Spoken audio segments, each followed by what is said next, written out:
people want to hear about when a dungeon master should off a player character. Not a player. That would be intense. That has other ramifications. Well, I think it's a wide topic to sit with. It's not just DM. I'm gonna put down the hand of God and say this player's done to me now. Well, maybe. Yeah. I mean, if the moment is right, but I think any time when a player's character is going away, unless it's like in combat, in a story of like a fight, it's a conversation of like, is it the right time? Is the player ready to let that character go?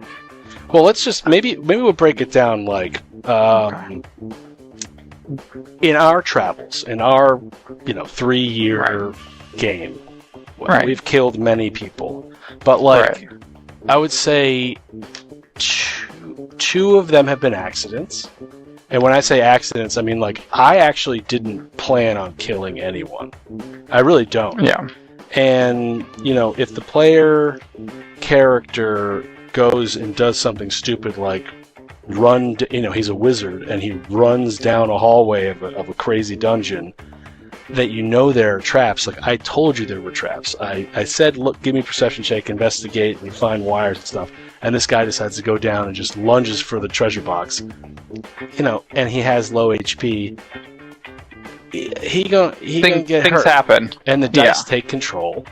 And I don't roll. I roll the damage, and it happens.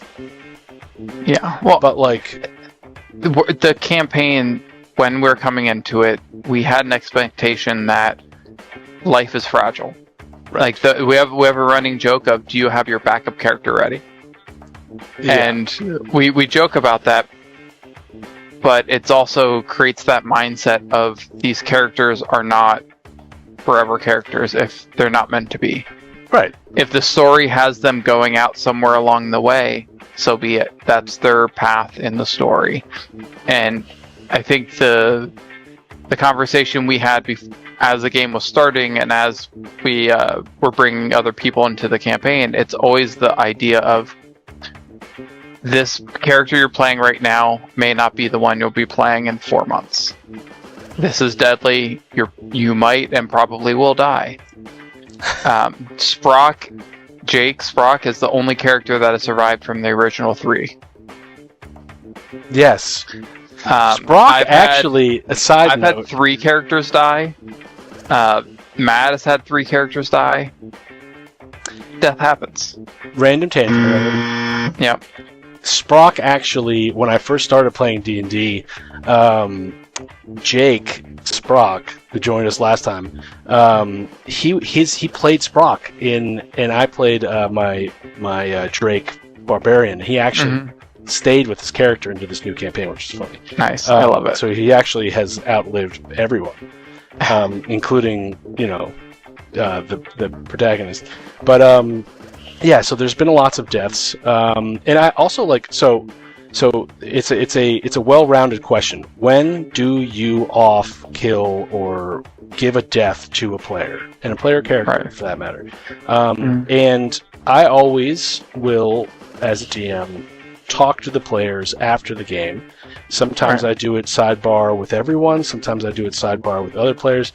Sometimes people just want to, it's like Magic cards. You have a black deck. Well, sometimes I want to play a red deck. So like Matt, for example, Matt had his character, and he didn't actually know how to. It was his first character he was playing with, and I always like the Barbarian. It's the easiest one to get to know the game. But that's also my favorite, obviously. But like he was playing a character he didn't really like, and he thought he thought it was going to be something he didn't. I think it was like a cleric. It was a cleric, yeah. Yeah, and so he didn't like the. I guess he didn't like the low level cleric. Now he's playing a higher level cleric, what I'm assuming means he has more spell slots and whatnot, and more bells and whistles. So he might. Or he built it the way that he feels more enjoyable to play. Right. So he told me I want to change my character, and I was like, all right, well, let's kill him. So that's a number one. Character one. If a player is having an issue with playing and they don't like the character they built, or they built him incorrectly, one, let him rebuild his character, or two, just develop a cool little story to kill him. And I loved it because I just took the character's backstory, I built it into our campaign, and I killed him. And he came back as a dead zombie version of himself, and you guys fought him. Well, and the nice thing, and when I built Lone Star, I forgot that character's name. I took his character's backstory and pulled that into Lone Star's backstory to really make that connection there for a new character. Right. But I think there's a very when we talk about when is the time to off a character, there's when characters die in combat or in fights and battles, and when characters die narratively. So if a character dies in combat or in a fight, there are mechanics in the game to bring them back to life if their body's recovered or if whatever the components and everything works out.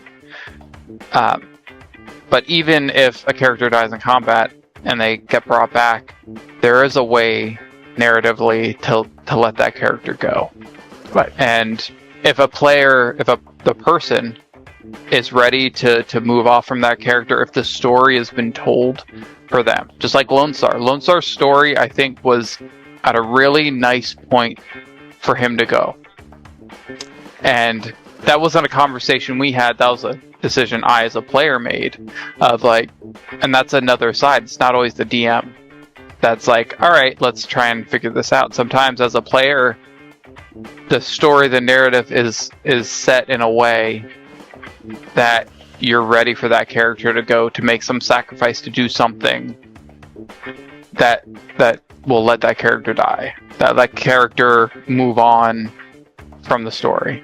Well, I think that's correct. I don't. So, but when do you kill him? So also, when would you kill? When would you?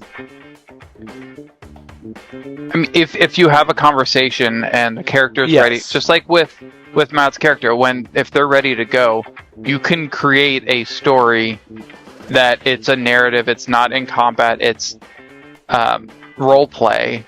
Right. And you have it planned out with that character that you are going to die. You may not know how, but in this next session, there will be a place where there's an opportunity for your character to die, and this is where I'm going to make the transition. Right. And I think, yes, obviously, and this goes back to the number one, if a player wants to die or change his character or whatever, obviously you let him. It's probably one of the more immersive things that you can do. Every DM's dream of killing the character. Oh yeah, but it's even more so because if the player comes up to you and says, "Hey, just be prepared for next session. I'm gonna try to kill myself or whatever it is, but in some heroic fashion, I will lead you some breadcrumbs to follow and try to do that." I think that's one of the most immersive give the opportunities. Things. Yeah. Honestly, the most immersive thing. Every piece of literature out there, the Bible, everything, before the Bible, every great epic, it's all about self-sacrifice. Everyone that self-sacrifices themselves for the group, for the love, or whatever it is, they're always remembered. And one of the most immersive, and that's still, D&D to me is a big storytelling thing. Everyone gets creative and world build. And we like to focus on, let's talk Lord of the Immersion. Well, guess what? When a character kills themselves for the group or self-sacrifices, sacrifice. Language. But, it's funny. Yeah. You might want to sacrifice yourself for the group, but you don't roll well, and so the death is hilarious. But that is probably one of the most immersive things you can get, besides the group creating a city together or a world together, or something like that. But that's still, now you're creating memories, creating real world memories. When you're in that self-sacrifice, that moment, that's when emotion and connection and the whole story of you as players, it sort of pauses for a moment oh, this is actually happening. And that's like when Lone Star did his self-sacrifice. It wasn't planned. It was, this is what is called for in the story, and I was ready for him to take wherever path he was going to take. And it created that moment of everyone realized it happening at different times. And there was nothing they could do about it except the DM and you had no clue what I was going to do. No, and it was awesome. It was really, really cool. I figured it out when you started swimming towards the Kraken, that you were going to, and I have to give myself another one of these not so random tangent, but random tangent. Not random. I take that one back. But when you started swimming towards, I was like, oh my god, he's doing this. They're gonna, and then I was like, wait a minute, how is he gonna do this? And you created the black hole. Other ways to kill your character. So, like, I hate to be the petty one to bring this up here. If someone's being very annoying and not necessarily playing their character incorrectly, but like if the character is so bad and weak, and it's obvious. So like Matt, again, to bring it back to Matt, his wizard, he just wasn't playing correctly. Well, I don't think it's playing correctly. I think if someone is having fun playing a character and they get along with the rest of the group, and I mean they just suck in all the fights, and the mechanics of it don't really fit too well, but they're having fun, everyone else is having fun, we don't need to let that character go.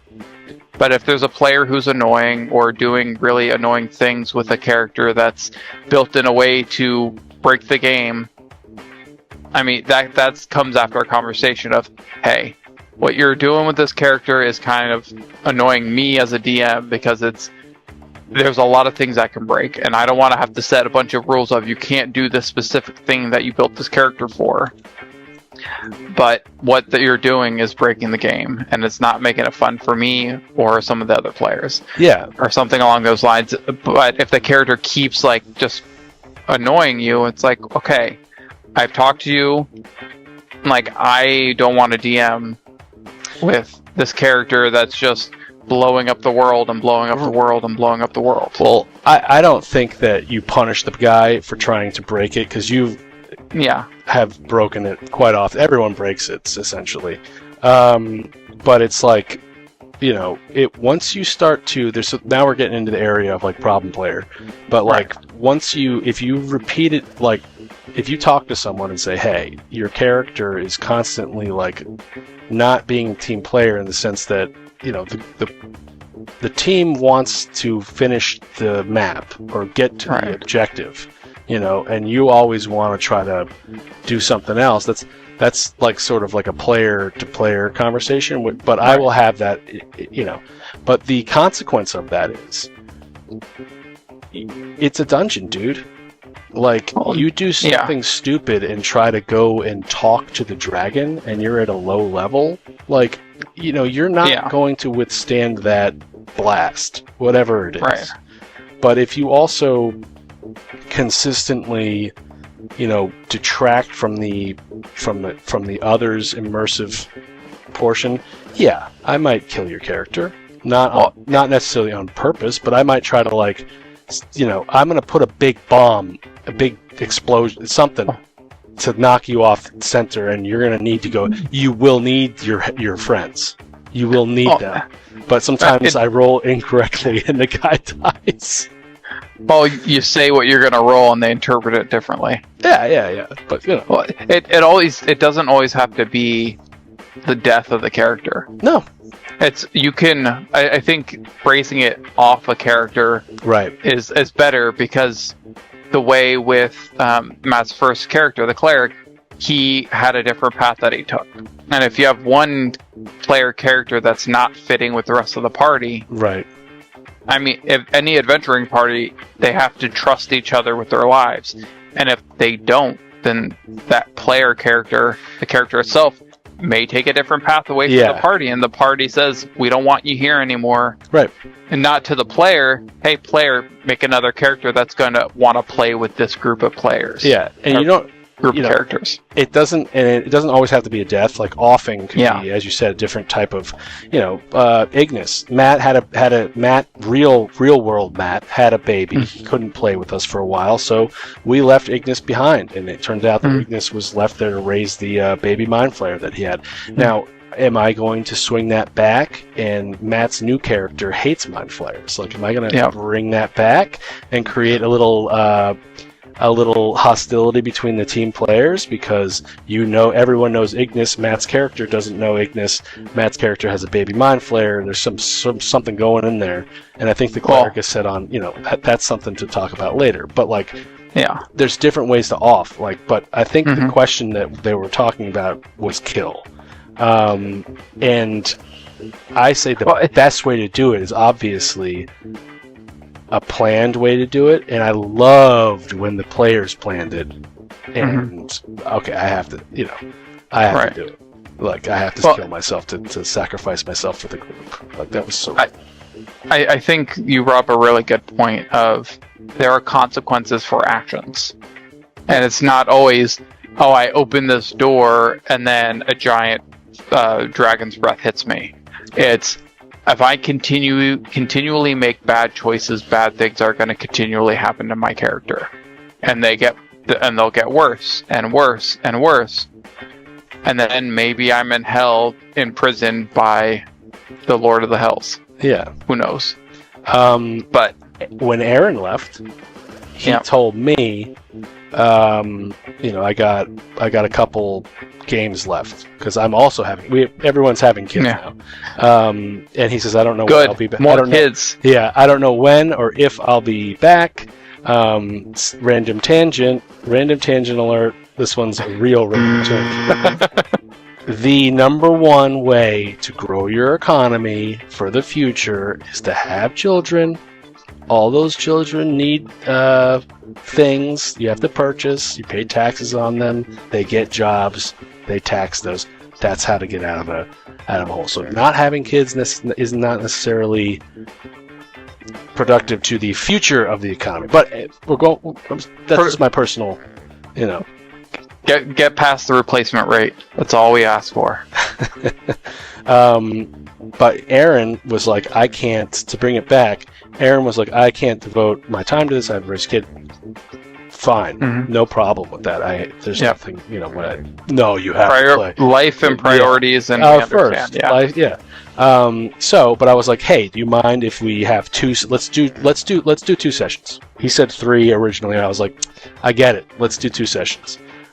You're going to get corrupted, and then you're going to become a bad guy, and you get to do what I have always not liked to do, which is player versus player, because it gets a little bit hostile. But he did it well. We loved it. It was great. Yeah, he turned into like a horrible version and added to the story. I just think that every offing of a character should be a dramatic feel to the group play, an immersive quality just by communicating. So that's how you do it, essentially. But it's a character that all of us playing have built emotional ties to. Huge. And when one of those characters moves away from the story, it's going to be a powerful moment.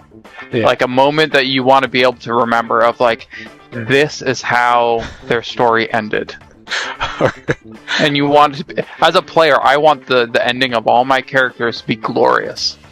Or with the exception of Wilbur. I was going to say, Rena got a good, glorious ending. Lone Star did. Wilbur, the worst ending I could have imagined for him, but it was hilarious. It was like okay, so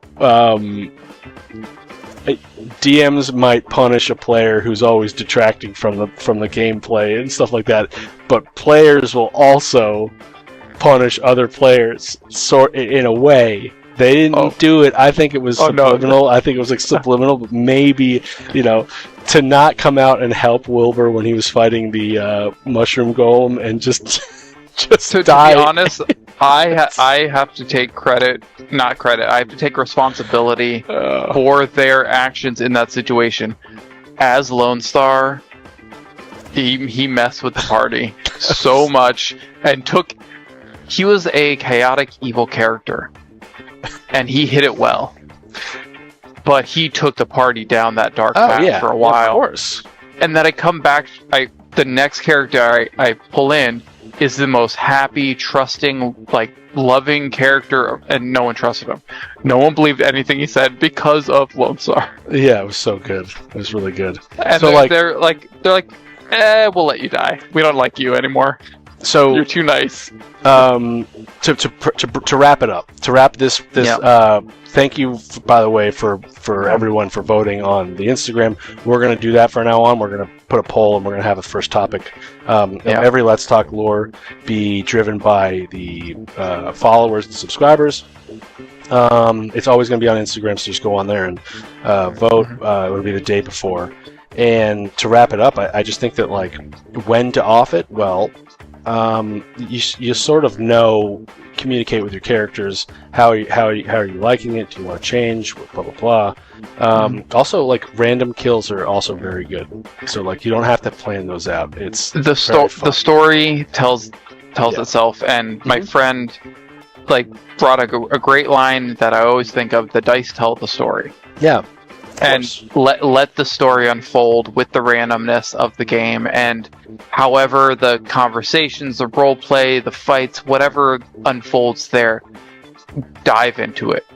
Let it happen and enjoy every like ridiculousness of it, because that's what D&D is. It's a series of ridiculous events pushed together. Agreed, wholeheartedly. And you know, a good tell when a character wants to change character is when they bring up in the side conversation, I actually have a new character made.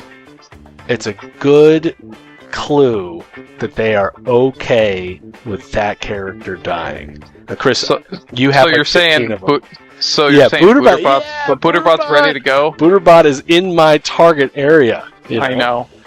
You know, I have those like 2 sessions ago. I had a feeling Booterbot was ready to let the Booterbot go. Yeah, Adam almost died, and he wasn't even there. Dungeon Doom Hands. Let's talk lore. Different a story podcast. for a different time.